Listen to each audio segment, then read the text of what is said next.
Have on Thursday afternoon passed a motion to impeach the embattled Kiambu Governor Ferdinand Waititu.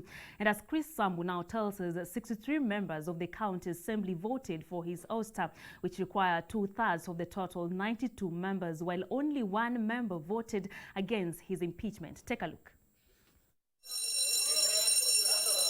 In a motion moved by Ndenderu, member of County Assembly Solomon Kinudhia, Waititu is accused of lacking accountability in the management of county resources, leading to the county incurring debts and other pending obligation to the tune of 4 billion Kenyan shillings.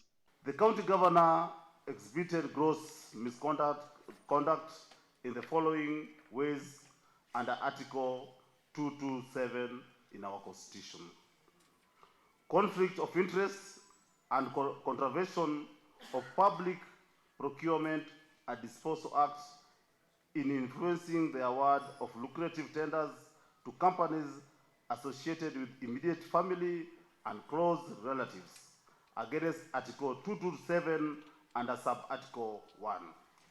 In the impeachment motion, Governor Waititu violated Articles 176 and 195 of the Constitution by disregarding the County Assembly. In addition, the embattled county boss violated the Public Procurement and Disposal Act in awarding 2.1 billion shillings road tarmacking contract against the proposed 1.4 billion shillings.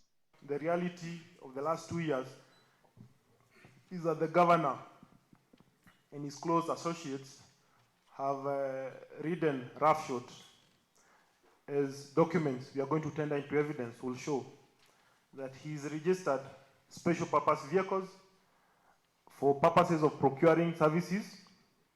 He's raided the county coffers and paid his close associates substantial amounts of money in a day and age when innocent traders are being auctioned left, right, and center.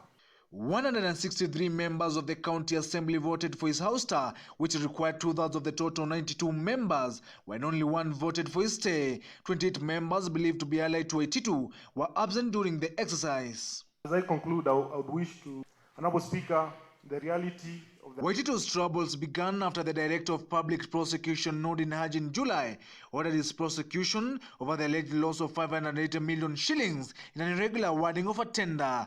He was alongside his wife Susan Wangari and 8 others arrested and charged in court over corruption allegations. In his ruling, Magistrate Lawrence Mugambi barred Waititu from accessing his office and running the county government. Kiambu County Assembly Speaker Stephen Ndicho is expected to notify the Senate Speaker Ken Lusaka of the decision in 2 days to convene a sitting to hear the charges. So does your motion they have Roman 4? The Senate may appoint a special committee of 11 members to probe the matter and report within 10 days. The County Government Act stipulates that if the allegation are not substantiated, there will be no further proceedings. But if substantiated, the Senate will give Waititu an opportunity to be heard before it votes on the impeachment charges. With Waititu's removal from office being hinged on chief grounds including abuse of office and gross misconduct, as well as violation of the Constitution, should the majority win, the governor shall cease to hold office, and if saved, the county boss can be removed on similar charges for 3 months after the vote. Chris Sambu, KUTV.